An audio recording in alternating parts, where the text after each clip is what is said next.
Volte-se comigo nesta tarde para a palavra de Deus que se encontra no Evangelho de Lucas, no capítulo de número 24, nós leremos versículos de número 27, 44 e 46. Lucas, capítulo 24, estas palavras do Senhor Jesus Cristo, no versículo de número 27. E começando por Moisés, nos diz Lucas, e por todos os profetas, explicava-lhes o que dele, isto é, de Jesus, se achava em todas as Escrituras. Versículo de número 44. E disse-lhes aos discípulos no caminho de Emaús: são estas as palavras que vos disse estando ainda convosco, que convinha que se cumprisse tudo o que de mim estava escrito na lei de Moisés e nos profetas e nos salmos. E disse-lhes ainda: está escrito, e assim convinha que o Cristo padecesse e ao terceiro dia ressuscitasse dentre os mortos, e em seu nome se pregasse o arrependimento e a remissão dos pecados em todas as nações, começando por Jerusalém. O título da nossa meditação nesta tarde é a ressurreição do Senhor Jesus Cristo. Estas palavras do versículo de número 24, 27 de Lucas, capítulo de número 24, mais uma vez, e começando por Moisés e por todos os profetas, explicava-lhes o que dele se achava em todas as Escrituras. Bem, aqui está o Senhor Jesus Cristo, conversando com aqueles discípulos naquele caminho em direção a Emaús, naquele primeiro dia, o dia da sua ressurreição, e informando aqueles discípulos e a nós, pelo registro aqui, que ele haveria de morrer, que ele deveria morrer e que ele haveria de ressuscitar ao terceiro dia, informando aqueles discípulos em particular que a morte e a ressurreição do Salvador fora predita nas páginas do Antigo Testamento. Bem após a crucificação do Senhor Jesus Cristo, a sua ressurreição e glorificação é o evento mais estupendo em toda a Bíblia, o evento de maior significância para a nossa vida, para a existência da igreja. É algo estranho, não é? Às vezes eu me paro para pensar sobre isso e encontro e vejo essa realidade que muitos cristãos nos dias de hoje desconhecem que a ressurreição do Senhor Jesus Cristo é predita nas páginas do Antigo Testamento, nos livros de Moisés, os primeiros 5 livros da Bíblia, nos profetas e nos livros de Salmos. Muitos cristãos parecem desconhecer que a morte e que a ressurreição de Jesus Cristo é profetizada, é predita no Antigo Testamento. E estas palavras do Senhor Jesus Cristo aos discípulos no caminho de Emaús, versículo 44, nos ensina aos discípulos e a nós que sua ressurreição fora predita ali nas páginas do Antigo Testamento. E disse-lhes: são estas as palavras que vos disse estando ainda convosco, que convinha que se cumprisse tudo o que de mim estava escrito, observe, na lei de Moisés e nos profetas e nos salmos. Versículo 46, sobre o que? Assim está escrito, e assim convinha que o Cristo padecesse e ao terceiro dia ressuscitasse de entre os mortos. Bem, o apóstolo Paulo também, quando ele evangeliza os judeus, você sabe disso, ao sair de cidade em cidade pela Ásia, na Grécia, em Roma, em toda parte onde ele ia, o seu método era reunir os judeus daquelas cidades e pregar-lhes um evangelho. E a sua técnica, se eu posso dizer assim, o seu método consistia basicamente em mostrar, em provar que as Escrituras do Antigo Testamento, elas prediziam a ressurreição do Senhor Jesus Cristo. Elas prediziam todo o tempo que o Messias de Israel, que o Messias do seu povo seria crucificado, mas que ele também ressuscitaria dentre os mortos. Veja comigo, por exemplo, Atos, capítulo de número 2, ou melhor, capítulo de número 26, no versículo de número 22 ao versículo de número 23, nós lemos esta estratégia de Paulo pregando, mas alcançando socorro, diz Paulo, socorro de Deus, ainda até o dia de hoje permaneço dando testemunho, tanto a pequeno como a grandes, não dizendo nada mais do que o que os profetas e Moisés disseram que devia acontecer, isto é, que o Cristo devia padecer e, sendo o primeiro da ressurreição dentre os mortos, deveria anunciar a luz a este povo e aos gentios. A estratégia de Paulo era sempre essa: mostrar, provar e convencer aos judeus que a sua escritura predizia que aquele Messias deveria ser levantado numa cruz, deveria morrer, ser enterrado e então ressuscitar em glória para ser o Rei e Senhor de todos aqueles que nele creem. A morte do Senhor Jesus Cristo, a morte do Messias, a sua ressurreição dentre os mortos e a sua glória, o que inclui, é claro, o seu retorno a este mundo, são os pontos centrais de toda a Bíblia. Queridos amigos, é dessa maneira que nós lemos os livros do Antigo Testamento. Cada um desses livros do Antigo Testamento prediz a ressurreição de Jesus Cristo. Por quê? Porque a Bíblia, ela não é uma coleção de textos desconectados uns dos outros. É claro que não. A Bíblia é um todo harmonioso e o Senhor Jesus Cristo, a sua pessoa, é o tema central que perpassa todas as Escrituras. Se você pensar sobre as Escrituras, sempre tenho dado este exemplo, como um colar de pedras, cada livro uma pedra preciosa, a linha que perpassa cada um destes livros, deste colar, é a pessoa do Senhor Jesus Cristo, que ele viria, que ele morreria, que ele seria rejeitado pelos líderes, crucificado por pecadores, mas que ele ressuscitaria dentre os mortos. O tempo todo as profecias estão apontando para esta verdade. E o meu objetivo nessa tarde, nos breves minutos que nós temos ainda, é tocar nesses textos do Antigo Testamento que predizem a ressurreição do Senhor Jesus Cristo e então considerar alguma das grandiosas lições da ressurreição do nosso Salvador para nós, os que cremos nele. Bem, nós devemos estar cientes disso, que há no Antigo Testamento duas grandes famílias de textos proféticos a respeito do Messias. Eu mencionei domingo passado aquela família de textos proféticos e narrativas que apontam o Messias vindouro como um servo sofredor, que anuncia o Messias como alguém que sofreria na carne, que seria rejeitado e que entregaria a sua vida como um cordeiro para ser morto no lugar de pecadores. Há muitos desses textos que mostram que o Messias viria para morrer no lugar do seu povo. E há um outro grupo de textos, uma outra família de textos, que falam que este Messias ressuscitado, ele viria novamente, ele ressuscitaria e ele triunfaria reinando em glória. O seu reino, é claro, não seria deste mundo presente, o tempo todo ele disse isso, ele não viria para reinar neste mundo atual, mas seria um reino em glória no novo céu e na nova terra. E há dezenas de textos e narrativas apontando para isso. Aqui estão essas duas famílias de textos, e é muito importante que nós marquemos isso, que a palavra de Deus, no Antigo Testamento, ela ensina que o Salvador, o Messias, viria e morreria, e que ele ressuscitaria dentre os mortos para a nossa salvação. Bem, nos Salmos, por exemplo, Salmos, nós sabemos, que falam sobre o sofrimento do Senhor Jesus Cristo, o Messias. Os profetas também apontam para o seu sofrimento e ressurreição, e há salmos que falam sobre essa ressurreição de Cristo. Profecias que apontam para a sua ressurreição também, na lei, nos profetas e nos salmos. Em Isaías, por exemplo, nós encontramos muitas dessas profecias, e há ali também profecias sobre o Messias vitorioso.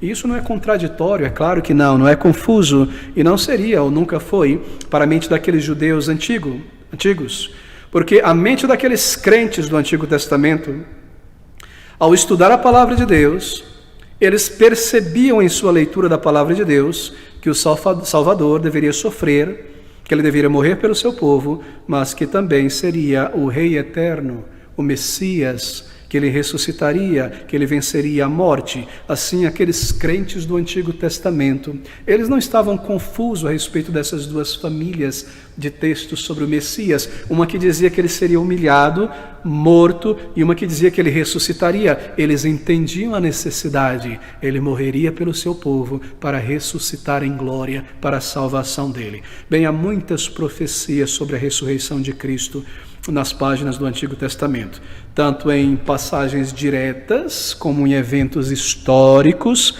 narrativas, como em profecias. E a primeira referência que indica a ressurreição de Cristo, bem, nós encontramos no primeiro livro da Bíblia.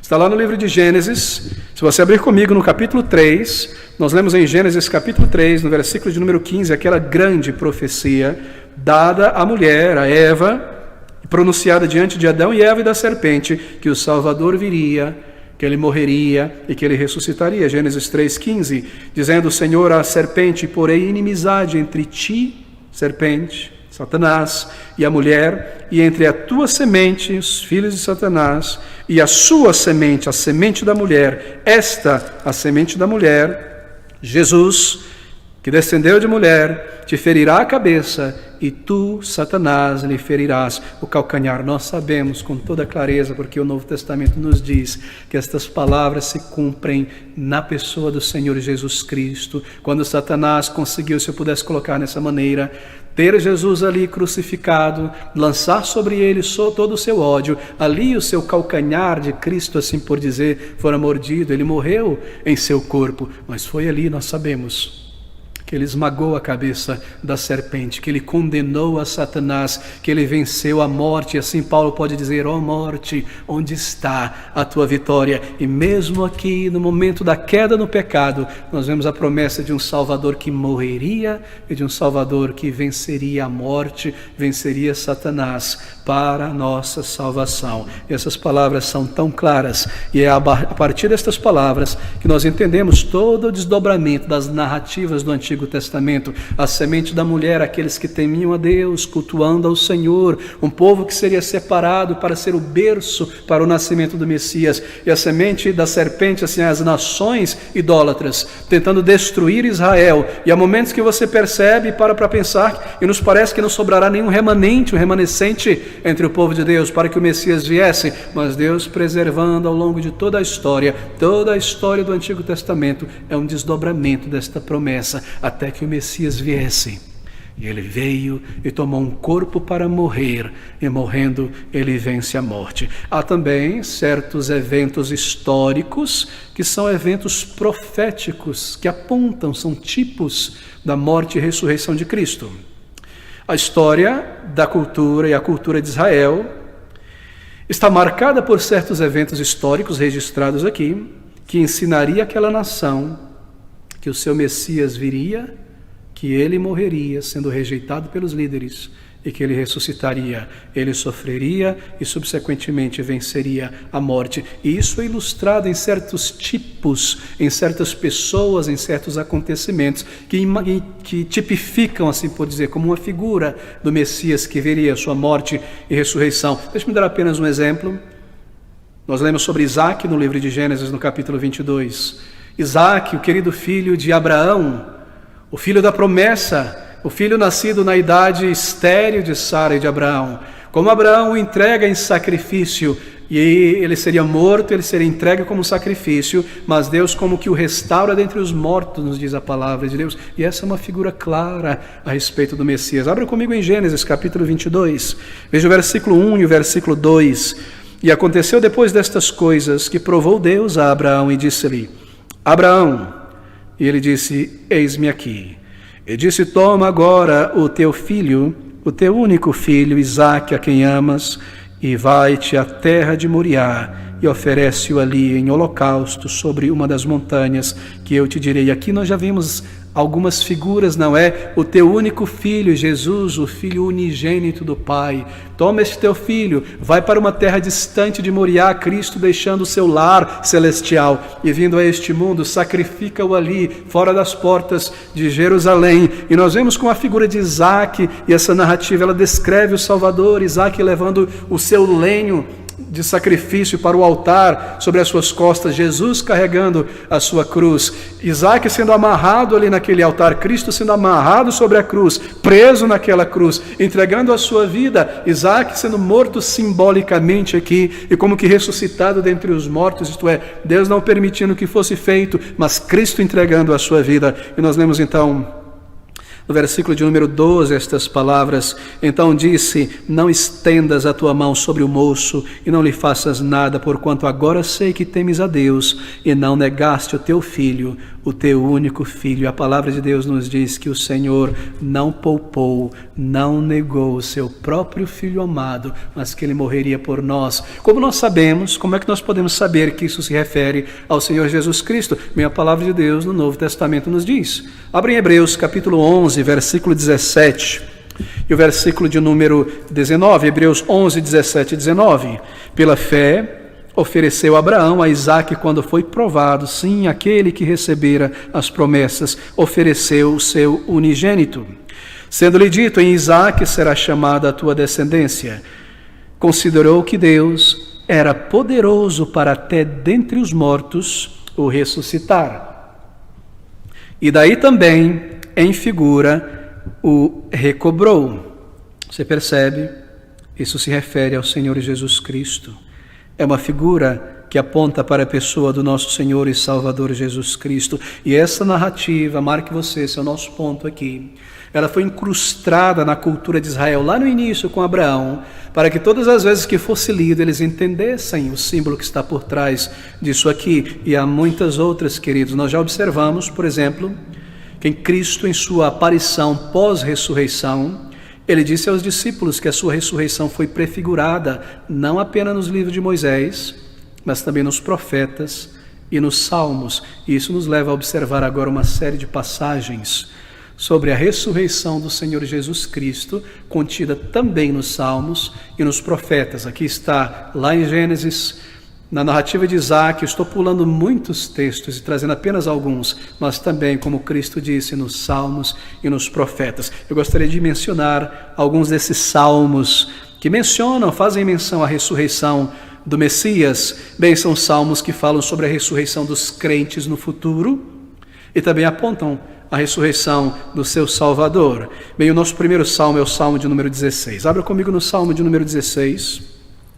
Aqui nós temos uma profecia bastante direta da ressurreição de Cristo, neste salmo de número 16. Vou ler o versículo de número 8 ao versículo de número 10. Salmo de número 16, versículo 8 ao versículo de número 10. Tenho posto o Senhor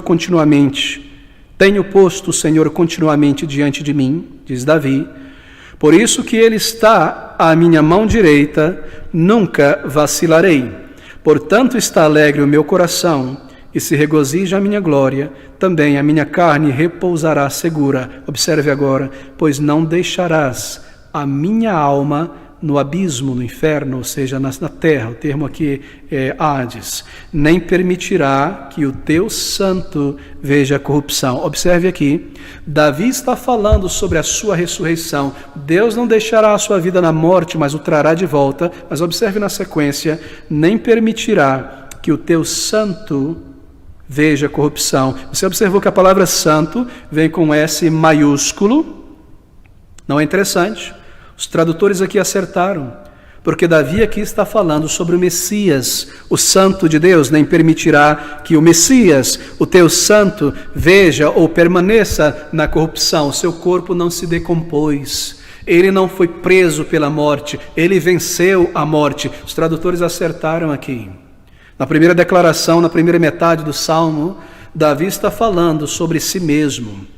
E na segunda parte desse texto, ele fala então sobre o Messias.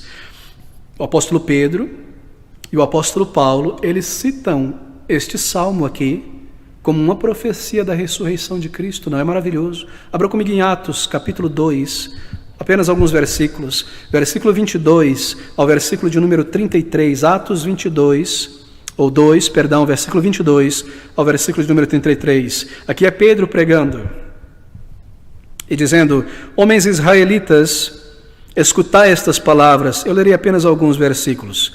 A Jesus Nazareno, homem aprovado por Deus entre vós, com maravilhas, prodígios e sinais que Deus por ele fez no meio de vós, como vós mesmos bem sabeis, a este que vos foi entregue pelo determinado conselho e presciência de Deus, prendestes, crucificastes e matastes pelas mãos de injustos, ao qual Deus o ressuscitou, desfazendo as dores da morte, pois não era possível que fosse retido pela morte. Você percebe aqui, meu querido irmão, palavras a respeito do Senhor Jesus Cristo. Deixe-me abrir rapidamente no capítulo 13, você pode acompanhar em sua Bíblia comigo, versículo 35 ao versículo de número 37, mais uma vez esse texto.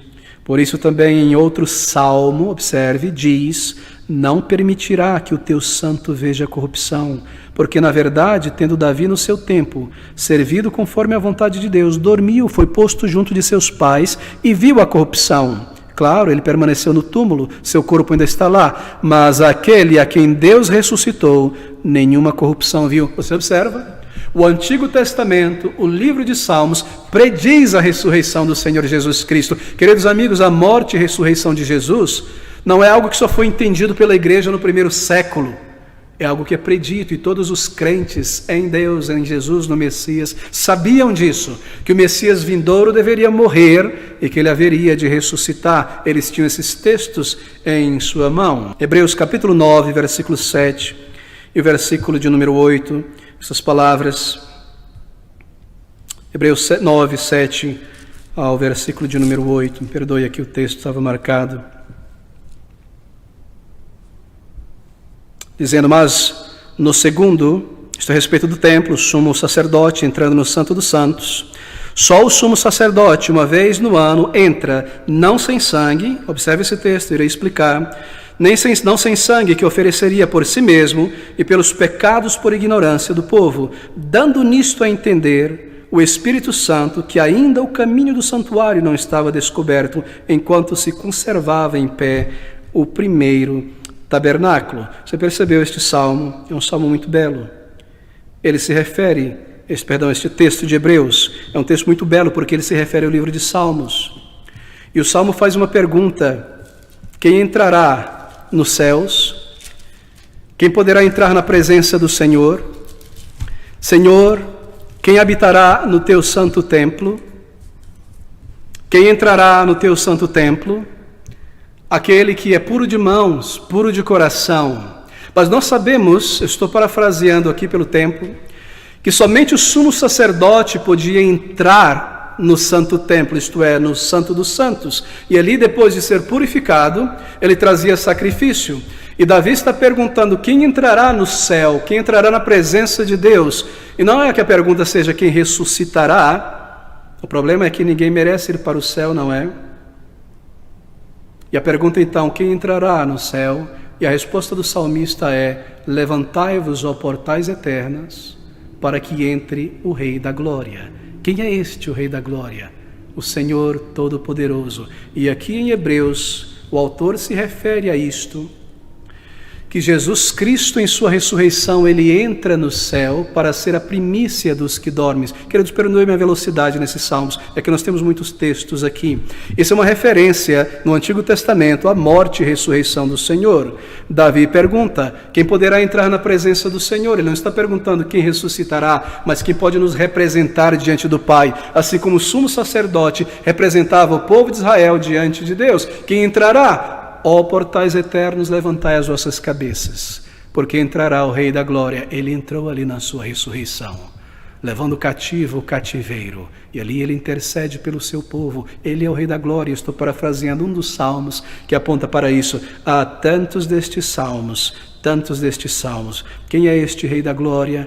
O Senhor. Ele não é o sumo sacerdote, é o Senhor dos exércitos. Ele morreria, ele ressuscitaria e ele entraria no céu como o Rei da Glória. Há ainda outros salmos que falam sobre a morte e ressurreição do Senhor Jesus Cristo. O nosso tempo não nos permite tocar em todos eles. Eu desejo passar agora para o livro de Isaías, mas antes deixe-me apenas reafirmar este ponto aqui, para que não haja confusão. No Salmo 24 que nós mencionamos, versículo de número 4, aquele que é limpo de mãos, a pergunta é: quem subirá ao monte do Senhor, ou quem estará no seu santo lugar? Aquele que é limpo de mãos e puro de coração, que não entrega a sua alma à vaidade, nem jura enganosamente, este receberá a bênção do Senhor e a justiça do Deus da sua salvação. Você se recorda, o sacerdote entrava, eu preciso repetir isso, é muito importante, ele entrava no Santo dos Santos com sacrifício. Quem entrará na tua presença, limpos de mão, puro de coração? Ele precisava ser purificado para entrar, mas não se acha tal pessoa para entrar nos céus. Como representante dos homens, nenhum sumo sacerdote poderia entrar. Então a resposta vem naturalmente no versículo 7, levantai, ó portas, as vossas cabeças, levantai-vos, ó entradas eternas, e entrará o Rei da Glória. O salmista pergunta: quem nos representará? O sumo sacerdote? Não, o Senhor dos exércitos, Jesus Cristo. Ele morreria, ele ressuscitaria e, entrando no céu como o Rei da Glória, nos representaria ali, levando cativo o cativeiro. Bem, eu espero que esteja claro este versículo. É um dos salmos mais belos, mais claros a respeito da morte e da ressurreição do Senhor Jesus Cristo. Bem, será que nós podemos ter certeza que os judeus, nos tempos do Antigo Testamento, eles teriam compreendido o significado dessas profecias ao lerem os salmos, ao lerem os profetas? Bem, a resposta é que crentes sinceros, que amavam a palavra de Deus, certamente identificariam e valorizariam os salmos messiânicos, porque eles estudavam essas profecias com a expectativa da vinda do Messias. Eles tinham o desejo de ver o Salvador, a esperança de Israel, firmemente em seus corações, e eles examinavam os textos do Antigo Testamento, assim como nós, hoje, examinamos a palavra de Deus para ver sobre o Salvador, como ele veio, como ele voltou. Você percebe? Os crentes do Antigo Testamento examinavam a palavra de Deus com a mesma expectativa, o mesmo desejo de entender como o Salvador, o Messias, os redimiria. É claro que sim. Deixa-me ilustrar isso. Abra comigo em Lucas capítulo 2, versículo de número 25, nós temos um exemplo aqui de um homem do Antigo Testamento. Lucas capítulo 2, versículo de número 25, é Simeão. Simeão representa o Antigo Testamento, não é? O Novo está começando. Ele era um crente que nasceu antes do Senhor Jesus Cristo chegar. O Novo Testamento, assim por dizer, tem início com o nascimento do Salvador. Mas aqui está Simeão em Lucas 2, versículo de número 25. Ele vê o Senhor Jesus Cristo ali no templo, essas palavras. Havia em Jerusalém um homem cujo nome era Simeão. E este homem era justo e temente a Deus, esperando a consolação de Israel. Quem? O Messias. Como ele esperava isso? No Antigo Testamento, no livro de Moisés, nos profetas e nos salmos. Os crentes do Antigo Testamento esperavam a vinda do Salvador. Eles sabiam, por estes textos, que o Salvador nasceria em um corpo, ele morreria e ele ressuscitaria. Então nós lemos nessa sequência do versículo de número 26, e fora-lhe revelado pelo Espírito Santo que ele não morreria antes de ter visto o Messias, o Cristo do Senhor. E pelo Espírito foi ao templo, e quando os pais, isto é, José e Maria, trouxeram o menino Jesus para com eles procederem segundo os da lei, ele então tomou em seus braços e louvou a Deus e disse: agora, Senhor, despede o teu servo em paz, segundo a tua palavra, pois já os meus olhos viram a tua salvação. Aquilo que ele tanto esperava. Meditando no Antigo Testamento, ele viu com os olhos dele o encarnado Salvador. Mas não é só ele, a Bíblia nos dá um outro exemplo. Nós temos Ana, no mesmo capítulo, versículo 36 a 39, estava ali a profetisa Ana, filha de Fanuel, tribo de Asser. Esta era já avançada em idade, tinha vivido com o marido 7 anos desde a sua virgindade. Ela era viúva. Versículo 38. E sobrevindo na mesma hora, ela dava graças a Deus e falava dele, do menino de Jesus, a todos os que esperavam a redenção em Jerusalém. Você percebe? Tanto ela quanto muitos outros crentes esperavam a redenção. Como eles esperavam? Como eles sabiam que o Messias viria para morrer e ressuscitar? Pelas palavras de Moisés, dos profetas e dos salmos. Bem, uma das mais claras passagens do Antigo Testamento sobre a ressurreição de Cristo está em Isaías capítulo 53. Aqui nós temos em Isaías 53 uma profecia do servo sofredor. Seria humilhado, seria abatido, crucificado, mas ele seria ressuscitado dentre os mortos. E no versículo 11 nós lemos isto: ele verá, isto é Jesus, o fruto do trabalho da sua alma e ficará satisfeito. Com seu conhecimento, o meu servo, o justo, justificará muitos, porque as iniquidades deles levará sobre si. Mais uma vez nós perguntamos, quem poderia ler esse versículo final de Isaías 53, sem ver aqui um anúncio estridente da ressurreição de Jesus Cristo, sem concluir que o Messias deveria ressuscitar de sua terrível morte? Está claro, não está? O povo de Deus estudava esses textos no Antigo Testamento. Mas deixe-me pular agora para um outro livro. Abra comigo em Daniel, capítulo 12, Nós estamos seguindo aqui por aqueles textos da palavra de Deus, no Antigo Testamento, que mostram, que ensinam que o Salvador morreria e ressuscitaria.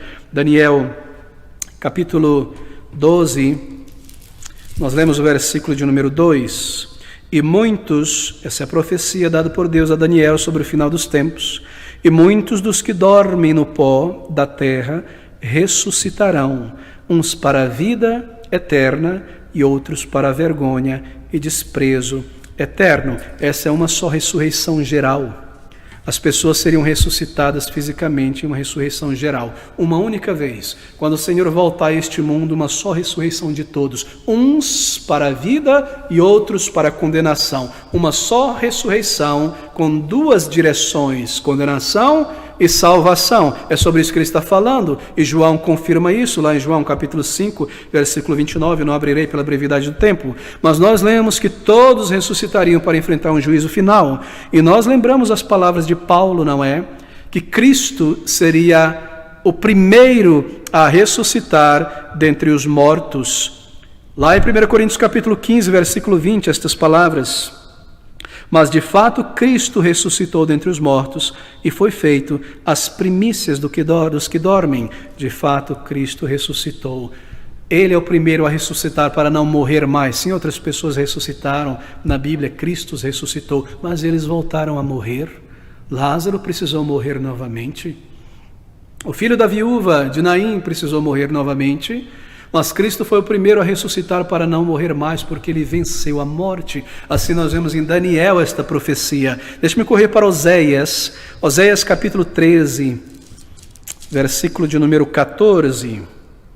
Eu os remirei da mão do inferno e os resgatarei da morte.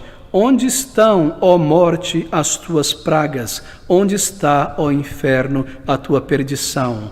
O arrependimento está escondido de meus olhos. Essas são palavras interessantes, porque elas são tomadas posteriormente por Paulo, lá em 1 Coríntios 15, e são aplicadas à ressurreição de crentes. 1 Coríntios capítulo 15, versículo de número 55, desta vez, diz o seguinte: onde está, ó morte, o teu aguilhão?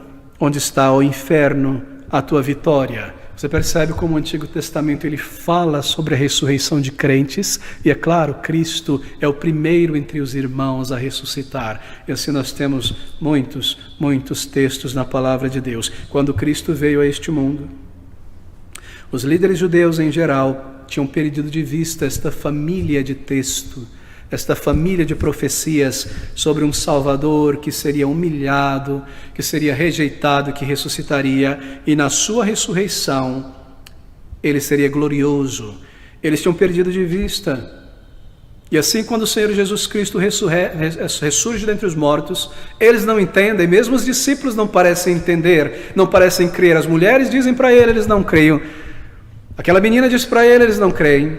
Eles veem um lençol no túmulo vazio, não creem. Tomé não cria. Como é isso? Eles tinham se esquecido desses textos, ainda embora o Senhor Jesus Cristo muitas vezes os tinha ensinado por Moisés, pelos profetas e por salmos, que ele deveria morrer e que ele deveria ressuscitar. Mas lembre-se, os fiéis do povo de Deus guardaram essas coisas em seus corações, como nós vemos Simeão e Ana e tantos outros. Eles leram no Antigo Testamento, eles creram, eles entenderam pelos sacrifícios, pelas figuras, pelas profecias, pelos salmos, que o nosso Salvador virá um dia, que ele tomará um corpo, que ele sofrerá, será um servo sofredor, pagando por nossos pecados, mas que ele deve ressuscitar glorioso para cumprir todas as coisas. Vem a ressurreição do Senhor Jesus Cristo. Abra comigo agora em Lucas capítulo 24, nosso texto base nesta tarde. Em Lucas capítulo 24, versículo 5, nós lemos isto: e estando elas, aquelas mulheres que foram ao sepulcro pela manhã, no primeiro dia da semana, o domingo, estando elas muito atemorizadas e abaixando o rosto para o chão, eles lhe disseram: por que buscais o vivente entre os mortos? Essa pergunta é sintomática. Por que vocês estão buscando aquele que vocês sabem, ou pelo menos deveriam saber, que ressuscitaria, que não permaneceria no túmulo, Esse é o significado, tristemente, entre muitos cristãos, ainda hoje. Muitas pessoas não sabem, não parecem entender por que a ressurreição do Senhor Jesus Cristo aconteceu. Muitas pessoas pensam que a ressurreição de Cristo foi um milagre apenas para provar que Ele é Deus.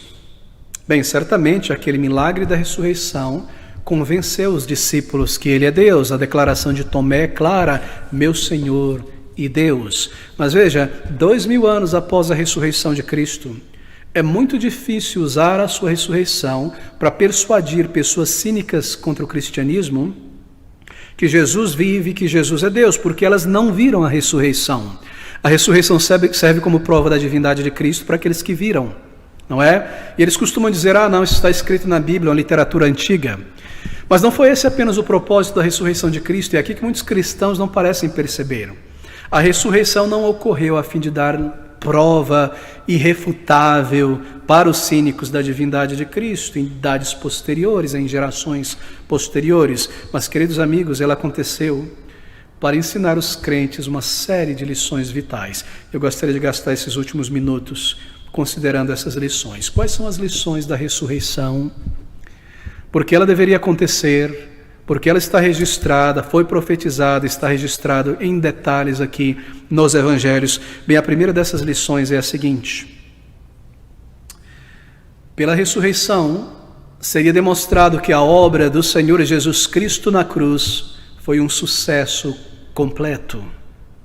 O primeiro propósito da ressurreição de Cristo foi demonstrar o sucesso total da sua obra de expiação. Porque se Cristo não tivesse ressuscitado, se Ele não tivesse aparecido abertamente, visivelmente aos seus discípulos, ninguém jamais teria qualquer certeza se a punição pelos pecados realizada na cruz foi de fato totalmente realizada, não é? Pense comigo. A ressurreição de Jesus daquele túmulo é o selo de que a sua morte substitutiva sacrificial foi completa e aceitável pelo Pai. O fato dele ter ressuscitado significa que ele pagou, que ele viveu uma vida perfeita, que ele nunca pecou e que ele pagou no lugar de pecadores. Se ele não tivesse vivido uma vida perfeita, se houvesse mancha nele, se ele houvesse cometido algum pecado em pensamentos ou palavra, se ele tivesse negado a Deus, então, ao morrer, ele não teria ressuscitado dentre os mortos, porque o seu sacrifício então não teria sido aceitável. A ressurreição é o selo de que o seu sacrifício foi perfeito, que o seu sacrifício foi aceitável. E assim, ele não deixaria nenhum crente, nenhum discípulo em qualquer dúvida. Aparecendo fisicamente, visivelmente aos discípulos, eles veriam: a sua obra na cruz foi perfeita, a sua obra no Calvário foi aceitável, Ele ressuscitou, o Pai o ressuscitou, e nós o vimos agora visivelmente, sem sombra de dúvidas, inequivocamente, visivelmente proclamando a conclusão da sua obra redentora. Não é maravilhoso, queridos amigos? Isso é muito importante. A ressurreição de Jesus Cristo é o selo sobre a sua vida perfeita, sobre a sua morte no Calvário. Ele deveria ressuscitar, e a sua ressurreição prova que ele cumpriu todas as coisas, está consumado, ele diz na cruz. E então ele levanta-se dentre os mortos, como prova para os discípulos, para nós, de que o que ele fez ali foi aceitável diante do Pai, um sacrifício perfeito. Mas aqui está uma segunda lição. Com a sua ressurreição dentre os mortos, o seu poder sobre a morte deveria ser manifesto. Em João capítulo 2, 19, o Senhor Jesus Cristo declarou aos seus discípulos, dizendo: destrua, ou melhor, ao povo de Israel no templo, dizendo: destrua este templo, e em 3 dias eu o levantarei. E o registro nos diz que ele não estava se referindo ao templo de Herodes, aquele templo físico de pedras ali, mas ele se referia ao templo do seu corpo. Ele disse àqueles homens, como que apontando para si mesmo: destrua este corpo e em 3 dias eu o levantarei. Mas lá em João capítulo 10, no versículo de número 17 ao versículo de número 18, nós lemos o seguinte: o Senhor disse: por isto o Pai me ama, porque dou a minha vida para torná-la a tomar. Ninguém me tira de mim, mas eu de mim mesmo a dou. Tenho poder para dar, observe, e poder para tornar a tomá-la. Este mandamento recebi de meu Pai. Por que isso é tão importante? Esse texto ele é muito importante porque ele nos ensina que o Senhor Jesus Cristo ressuscitou dentre os mortos, marque você, pelo seu próprio poder. Observe novamente o texto. Ninguém tira a minha vida de mim, eu de mim mesmo a dou. Tenho poder para dar e poder para tornar a tomá-la. Este mandamento recebi de meu Pai. A ressurreição do Senhor Jesus Cristo foi pelo seu poder, pelo poder do Espírito, nós lemos em outra passagem. Por quê? Porque este ato mostrou que ele, tendo vencido a morte, tomando a sua vida de volta da morte, tendo poder para fazer aquilo que nenhuma pessoa consegue fazer, nenhum morto consegue lá trazer a si mesmo a vida, ele fez isso. Isso quer dizer que ele venceu a morte. E porque ele venceu a morte, então ele é a ressurreição e a vida. Ele é o príncipe da vida, e porque ele é o príncipe da vida, ele é capaz de trazer crentes de volta da morte e finalmente ressuscitá-los um dia. Você percebe? A promessa que nós temos de que um dia os nossos corpos serão ressuscitados está baseada na própria ressurreição do Senhor Jesus Cristo. Ele demonstrou que ele possuía dentro de si mesmo o poder de quebrar o domínio invencível que a morte tem sobre o morto. E porque ele fez isso, ele pode ressuscitar os mortos. Daí a necessidade de sua ressurreição dentre os mortos. Mas aqui está uma terceira lição. Pela sua ressurreição é revelado que Cristo é o cabeça e o governante da sua igreja. Essa é uma outra razão pela qual o Senhor não ascendeu a sua glória em uma forma espiritual. Quando ele ressuscitou, ele não subiu ao céu em uma forma espiritual invisível. E isso é explicado em Romanos capítulo 1, versículo onde Paulo diz que pela ressurreição, Cristo foi declarado ser o Filho de Deus com poder. Declarado significa que Cristo foi destacado publicamente, nomeado. Em outras palavras, em sua ressurreição ele mostrou ter pleno poder, senhorio, como o Filho de Deus. Ele também manteve o corpo humano, um corpo que ele usaria agora por toda a eternidade para se identificar com seu povo, sendo o Senhor do seu povo. Queridos amigos, que maior garantia poderia haver do interesse especial de Cristo por nós, do que o fato dele exibir o seu corpo ressuscitado antes de ascender ao céu. Nós lemos tantas vezes esta narrativa da ressurreição que nós nos esquecemos disso. Que Cristo, ele tomou uma natureza humana, e quando ele ressuscita dentre os mortos com o seu corpo humano, ele está mostrando que ele manterá essa sua parte humana, essa sua humanidade, por toda a eternidade. De que mais bela maneira poderia ele ter feito para convencer o seu povo de que ele os ama, de que ele governaria e cuidaria dele, do que tomando e mantendo um corpo humano, embora tão mais superior, por toda a eternidade. Não é maravilhoso pensar? Mas há uma outra lição ainda. Na ressurreição de Jesus Cristo, estou tentando aqui trazer, queridos, colher alguns desses elementos sobre a ressurreição de Cristo. E um deles é esse, que na sua ressurreição, cada crente percebe o seu futuro, o futuro da sua ressurreição física, é revelada na ressurreição de Jesus Cristo. A ressurreição também tem o propósito de encorajar a fé de cada crente em Jesus Cristo, porque em sua própria ressurreição corporal, o Senhor, ele aponta para a nossa ressurreição. A ressurreição do Senhor Jesus Cristo naquele corpo nos mostra algo de como será a nossa própria ressurreição naquele dia grande e final, quando o Senhor voltar a este mundo. Lá em Romanos 8:11 nós lemos Paulo dizendo: mas se o Espírito daquele que ressuscitou Jesus dentre os mortos habita em vós, aquele que ressuscitou Cristo dos mortos também vivificará seus corpos mortais pelo seu Espírito que habita em nós. Naquele último dia da terra, quando o Senhor Jesus Cristo voltar por final, os corpos dos crentes serão restituídos, serão reconstituídos, serão ressuscitados. E aqueles corpos serão reunidos às suas almas. E esses novos corpos, eles não serão exatamente o mesmo que eram antes da morte. Por quê? Porque nesta vida nós temos, diz a palavra de Deus, um corpo terreno, marcado pelo pecado e pela decadência. Mas no dia da ressurreição nós teremos corpos celestiais, incorruptíveis, que não poderão ser destruídos. É por isso que é importante para nós considerarmos as aparições do Senhor Jesus Cristo após a sua ressurreição. É maravilhoso, não é?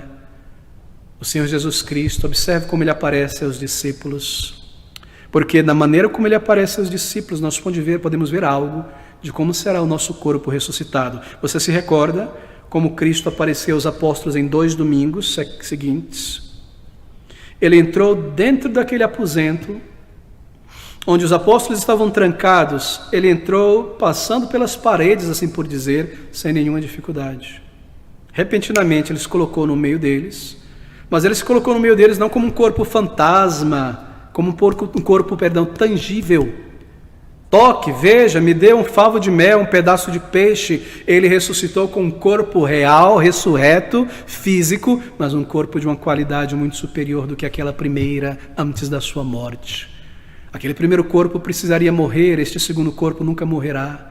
Ele ressuscita com este mesmo corpo físico que come um peixe, um favo de mel, e é abraçado pelos discípulos, mas um corpo tão superior que pode entrar na presença dos discípulos daquela maneira. Será que há algo aqui que fala sobre o nosso novo corpo? Sim, há algo aqui.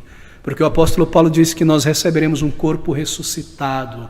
Ele compara este corpo presente a uma tenda e o novo corpo a um prédio, um edifício. Imagina um prédio, daqueles prédios tremendos, fantásticos lá da cidade de Dubai, com todo o sistema elétrico e água e tudo preparado para se viver ali dentro daquele prédio. Esse corpo, uma pequena tenda, morrendo, precisará ser enrolado e lançado fora. O novo corpo como um prédio superior. Por essas imagens você pode perceber o corpo que nós receberemos na ressurreição será uma coisa grandiosa em sua estrutura, será um corpo físico e espiritual ao mesmo tempo, assim como o corpo do nosso Senhor e Salvador Jesus Cristo. É por isso que ele precisou ressuscitar e aparecer daquela maneira visível aos discípulos e demonstrar de alguma maneira a superioridade desse novo corpo, para que nós soubéssemos e tivéssemos essa esperança e certeza do nosso novo corpo na eternidade também. Ao subir ao céu, você se recorda? Quando ele sobe ao céu na frente dos discípulos, ele desaparece lá em Atos capítulo 1 de uma maneira misteriosa, não é? Quando ele começa a ascender ao céu, o que ele faz? Ele desafia a gravidade. Ele ergue-se serenamente, suavemente da terra para o céu e desaparece nesse corpo ressurreto. E o nosso corpo ressurreto terá qualidades tão maravilhosas para habitar o novo céu e a nova terra. Eu não sei como será ali. A palavra de Deus nos dá vislumbres, nós não nos cansaremos, não haverá abatimento. Toda essa nossa pequena capacidade de conhecimento será ampliada e emancipada. Eles dizem que nós usamos aqui apenas 10% da capacidade da mente. Eu não sei se isso é verdade, mas certamente no céu, nesse novo corpo, nós usaremos 100% desse cérebro criado por Deus. E esse corpo poderá fazer coisas maravilhosas e não haverá marcas de decadência, nem enfermidade, nem cansaço, como o corpo de Cristo ressurreto. Nosso corpo ressurreto será tão superior, e tudo isso é demonstrado mesmo aqui na ressurreição de nosso Salvador, de modo que no momento da nossa ressurreição nós passaremos a usar corpos glorificados, adaptados para o estado eterno, e eles serão visíveis, reconhecíveis, tocáveis, mas incapazes de decadência, de doença, de cansaço. Então nós seremos perfeitamente adequados para o novo céu e a nova terra. Mas deixe-me marcar mais um ponto importante sobre o triunfo. O triunfo do Senhor Jesus Cristo sobre Satanás é manifesto em seu corpo. A ressurreição de Jesus, meus amigos, ela foi essencial para validar um aspecto invisível da obra de Cristo. Ali na sua morte, aquele véu de escuridão que cai sobre o cenário nos mostra, indica um aspecto invisível da obra de Cristo no Calvário, a atuação de Satanás. E na ressurreição física do Senhor Jesus Cristo, nós temos aqui um aspecto invisível da sua obra substitutiva, que é a sua vitória sobre Satanás, a vitória sobre os objetivos do maligno e tudo que Satanás representa. O Senhor Jesus deveria ser visto ressurreto como alguém que venceu a batalha contra Satanás. É importante saber que a morte do Senhor Jesus Cristo, embora seja principalmente uma questão, claro, de expiação pelos pecados, ela também foi uma demonstração de superioridade sobre o mal. Uma demonstração de que a piedade, o temor a Deus é superior à maldade, à rebelião. Em sua vida perfeita, Cristo vindicou os padrões de Deus, vencendo as tentações, nunca pecando, vivendo uma vida reta e justa. Em sua ressurreição, em sua morte, em sua obediência na cruz, ele mostra a misericórdia e a bondade de Deus, e em sua ressurreição, ele mostra o seu poder. Em sua vida ele mostra a validade da justiça, da retidão, da verdade. Em sua morte ele mostra a beleza da misericórdia e da bondade de Deus em contraste com a mentira e a crueldade de Satanás. E em sua ressurreição ele mostra o seu poder sobre Satanás. Será que o mundo, a história, a humanidade deveria esperar somente até o dia do julgamento para ter uma visão da superioridade, da santidade sobre o mal, da palavra de Deus sobre a mentira de Satanás? É claro que não. É claro que não, porque a ressurreição, ela constitui uma vitória visível de Cristo sobre Satanás. É o triunfo do Senhor da liberdade sobre a serpente que trouxe a escravidão e a morte. E ali, ao ressuscitar daquela maneira, é declarado a sua vitória, o seu poder, o seu triunfo sobre Satanás. Mas aqui está um ponto que eu não posso deixar de mencionar antes de nós concluirmos. Em sua ressurreição, queridos amigos, os atributos do Senhor Jesus Cristo, os atributos da divindade de Jesus Cristo são revelados ali quando ele vence a morte. Sim, deixe-me falar isso novamente. Em sua ressurreição, os atributos divinos de Cristo são manifestados. Nós lemos em Colossenses 2:9 que em Jesus Cristo habita corporalmente toda a plenitude da divindade. Agora, se nós tivéssemos apenas os relatos do Evangelho até a morte do Senhor Jesus Cristo, até o Calvário, e não toda a sua extensão até a sua ressurreição, então nossa mensagem seria incompleta. Porque na humilhação de Jesus, eu espero que você compreenda isso, na morte de Jesus, o que nós vemos é a sua humilhação. Embora nós vemos algo da sua natureza divina ali, o seu poder, mesmo na cruz, suportando aquilo, o que marca a crucificação é a sua humilhação, deveria ser assim. Mas é apenas na ressurreição que é demonstrada a sua glória e divindade. Queridos amigos, a ressurreição do Senhor Jesus Cristo mostra a sua divindade. Jesus Cristo é Deus, Ele é membro da Trindade Santa.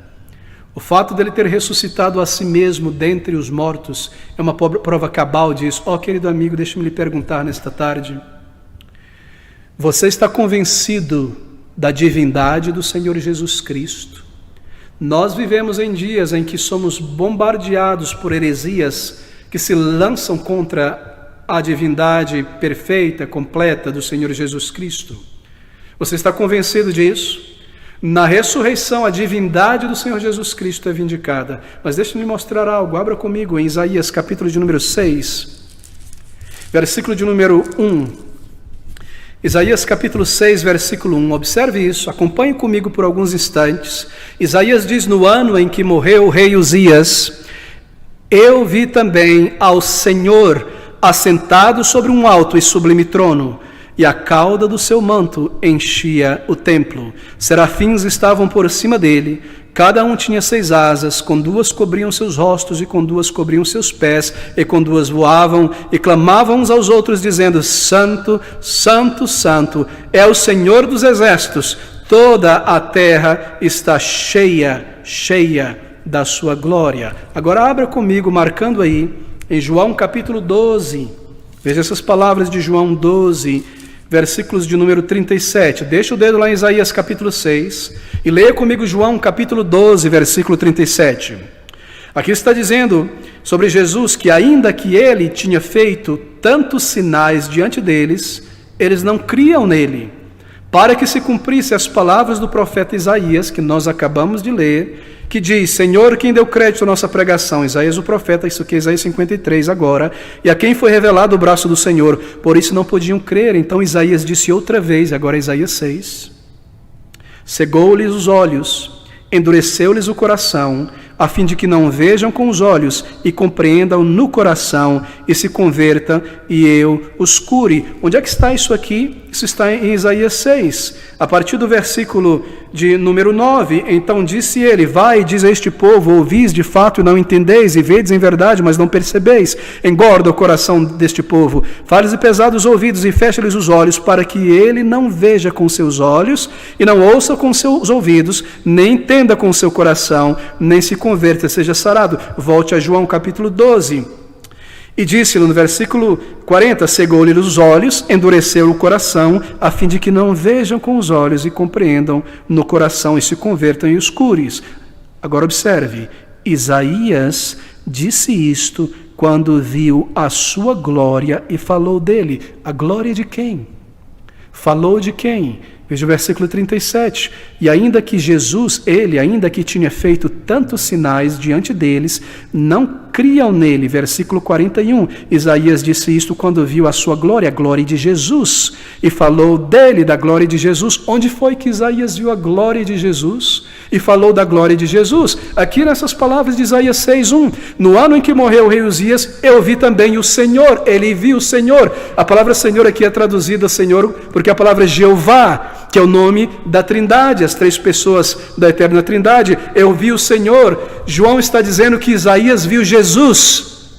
Eu vi Jesus assentado sobre um alto e sublime trono, e a cauda do seu manto enchia o templo, e aquele adorado por anjos. O que está acontecendo aqui, meus queridos, é que Isaías tem uma visão da glória divina de Jesus antes da sua encarnação.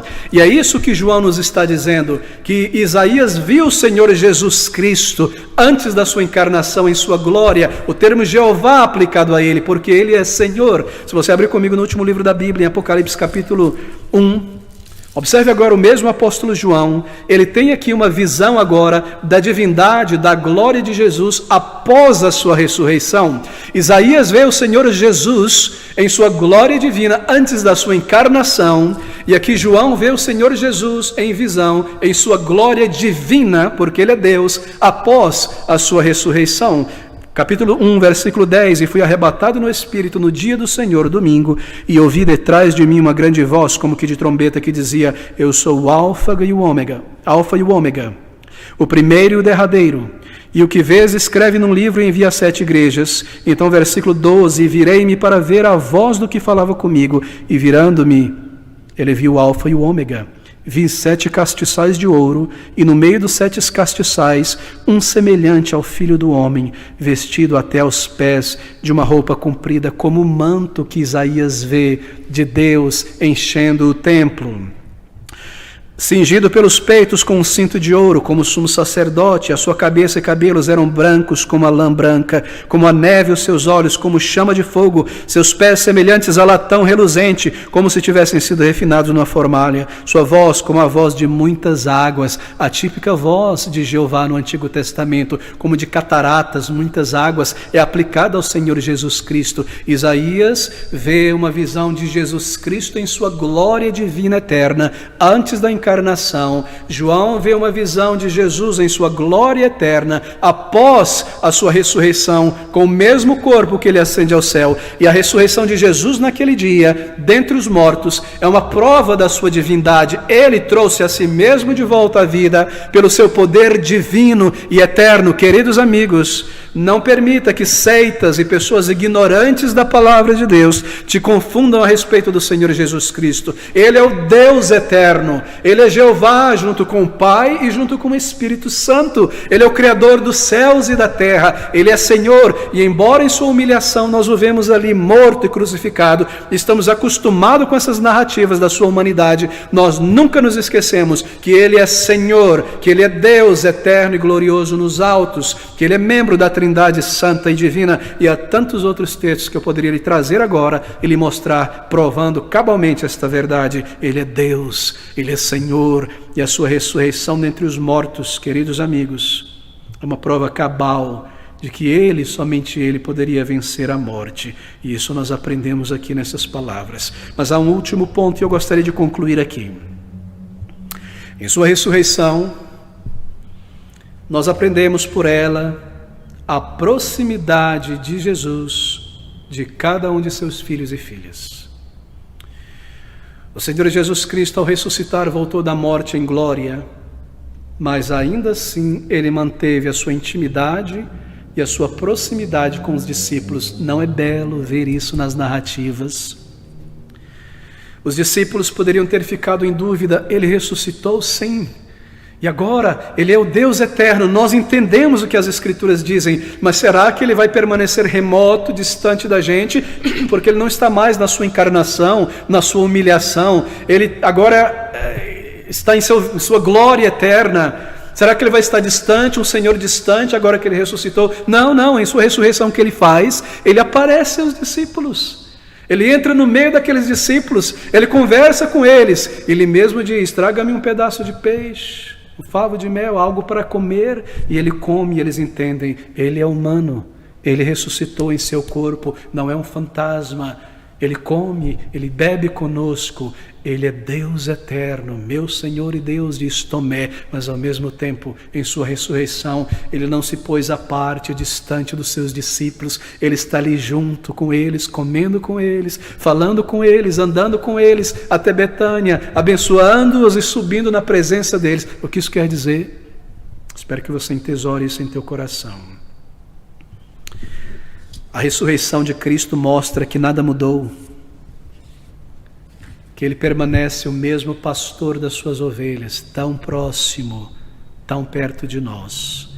Ele permanece espiritualmente próximo de cada crente em Jesus Cristo, exatamente da mesma maneira como quando Ele caminhou por aquelas estradas empoeiradas de Israel, junto com os discípulos, ouvindo a sua voz, o seu sorriso, as suas palavras. Ao ressuscitar naquele corpo, e não ressuscitar e deixar o corpo e subir em um espírito glorioso, ao vir naquele corpo, Ele está dizendo isso: eu estarei convosco até o final dos tempos. Eu sinto por vocês, eu intercedo por vocês, eu vos amo, nunca os deixarei. E é isso que Ele está fazendo, mostrando aqueles discípulos, ao comer com Ele, ao aparecer diante deles, naquele corpo ressurreto. A ressurreição, queridos amigos, ela é tão profunda como elevada em seu escopo e significado.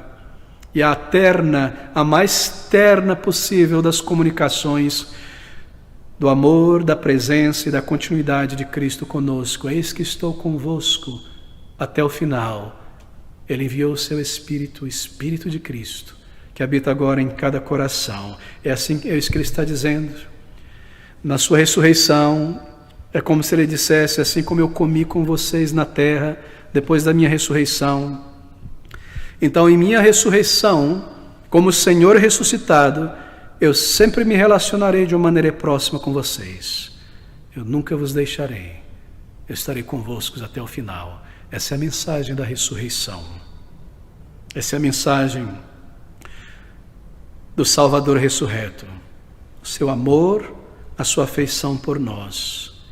Ele é para nós o Senhor Jesus Cristo. Ele é o Deus eterno. Isso te constrange?